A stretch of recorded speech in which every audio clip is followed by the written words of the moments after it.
Hello friends, welcome to খেল দুনিয়া। আগামীকাল উড়িষ্যার বিরুদ্ধে গুরুত্বপূর্ণ ম্যাচে মাঠে নামছে মোহনবাগান।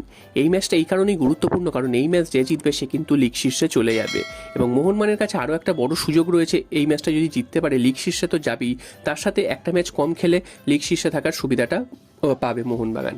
তো আজকের মুম্বাইয়ের খেলা ছিল চেন্নাইয়ের বিরুদ্ধে, মুম্বাই কিন্তু জিতে গেছে। তো বুঝতেই পারছো মুম্বাইও কিন্তু এই মুহূর্তে লিগ জয়ের অন্যতম দাবিদার। তো তিনটে দল কিন্তু এই মুহূর্তে একই জায়গায় প্রায় রয়েছে বলা যায়, ঘাড়ে নিঃশ্বাস ফেলছে এক একজনের ঘাড়ে। তো মোহনবাগান এবং উড়িষ্যা এই ম্যাচটা এই মুহূর্তে সব থেকে উত্তেজনাপূর্ণ ম্যাচ হতে চলেছে, 1 ভার্সেস 2 ম্যাচ। যদিও আজকের মুম্বাই জিতে যাওয়ার পর মুম্বাই কিন্তু এগিয়ে গেছে এই দুটো দলের থেকে। তো তারপরেও মোহনবাগান এবং উড়িষ্যার যা ফর্ম রয়েছে সেকেন্ড লিগে এসে, সেখান থেকে বলতেই হচ্ছে এই ম্যাচটা অন্যতম আকর্ষণীয় ম্যাচ হতে চলেছে। এবং হাভাসের সাথে লোবেরা, এই দুটো কোচের কিন্তু মস্তিষ্কের একটা লড়াই আছে।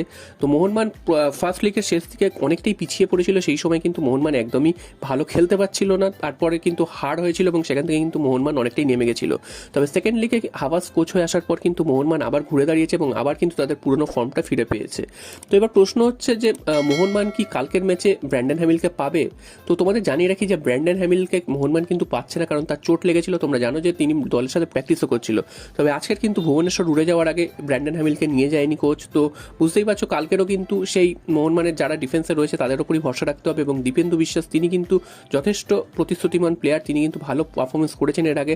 তো কালকের ম্যাচেও আমরা তাকে হয়তো দেখতে পাবো খেলতে। এছাড়াও আনোয়ার আলী আগের দিন কিন্তু সাবস্টিটিউট হিসাবে নেমেছিলেন, তো কালকের ম্যাচেও কিন্তু তাকে আমরা ডিফেন্সে দেখতে পাবো। এছাড়া মাঝ মাঠে তো জনি কাউকে ফুল ফোটাচ্ছেন, জনি কাউকে তো প্রথম থেকে খেলাবেই অবশ্যই। এছাড়াও সাহাল আব্দুল সামাদ রয়েছে এবং দিমিত্রি পেট্রাটস, তিনি কিন্তু প্রত্যেক ম্যাচে গোল করছেন, গোল করাচ্ছেন এবং সারা মাঠ জুড়ে খেলছেন।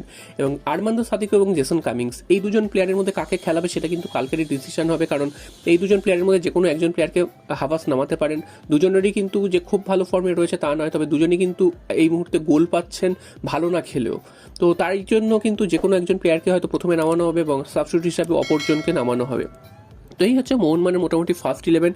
তো এই ফার্স্ট 11 নিয়েই মোহনবাগান উড়িষ্যার বিরুদ্ধে নামবে। তো উড়িষ্যার বিরুদ্ধে আরও একটা সুবিধা, আহমেদ জাউ, তিনি কিন্তু খুব নির্ভরযোগ্য ফুটবলার উড়িষ্যার। তো সেই প্লেয়ারটিকে কিন্তু তারা পাবে না। তো এখানেও মোহনবাগানকে কিন্তু একটা অ্যাডভান্টেজ দিচ্ছে, এই অ্যাডভান্টেজটা কিন্তু মোহনবাগানকে কাজে লাগাতে হবে যদি কালকের ম্যাচটা জিততে চায়।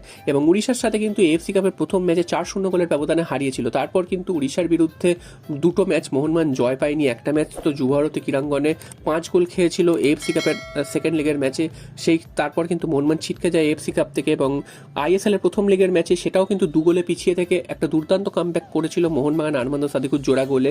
তো তা না হলে কিন্তু সেই ম্যাচটাও হারতে হতো, সেই ম্যাচটাও কিন্তু খুব একটা ভালো মোহনবাগানের যায়নি। তো আবার কিন্তু উড়িষ্যার মুখোমুখি হচ্ছে এবার কিন্তু কলিঙ্গতে, অর্থাৎ মোহনবাগানের অ্যাওয়ে ম্যাচ। তো এই ম্যাচ থেকে যদি মোহনবাগান পুরো 3 পয়েন্ট আনতে পারে সেক্ষেত্রে বলা যাবেই যে মোহনবাগান কিন্তু লিগ জয়ের অন্যতম দাবিদার হয়ে যাবে এবং মোহনবাগান অনেকটাই টেক্কা দিয়ে দেবে উড়িষ্যা বা মুম্বাইয়ের মতন দলকে। তো এরপরেও কিন্তু মোহনবাগানের অনেক গুরুত্বপূর্ণ ম্যাচ রয়েছে। যদি এই উড়িষ্যা ম্যাচটা মোহনবাগান জিততে পারে সেক্ষেত্রে কিন্তু পরের ম্যাচগুলোর জন্য অনেকটাই আত্মবিশ্বাস পেয়ে যাবে। জামশেদপুর রয়েছে, ইস্ট বেঙ্গল রয়েছে, তো এই ম্যাচগুলো কিন্তু তখন মোহনবাগান অনেকটাই ফ্রি মাইন্ডে খেলতে পারবে যদি উড়িষ্যার মতন এরকম কঠিন প্রতিপক্ষকে হারাতে পারে। তো উল্টো দিকে রয় কৃষ্ণা থাকবে। তো দেখা যাক, রয় কৃষ্ণা মোহনবাগানের বিরুদ্ধে কিন্তু গোল করেছেন, এএফসি কাপের ম্যাচেও আমরা দেখেছি, এছাড়া কিন্তু আইএসএল এর ম্যাচেও গোল করেছে। তো সেই চ্যালেঞ্জটা রয়েছে রয় কৃষ্ণাকে রোখার মোহনবাগান ডিফেন্সের ওপর।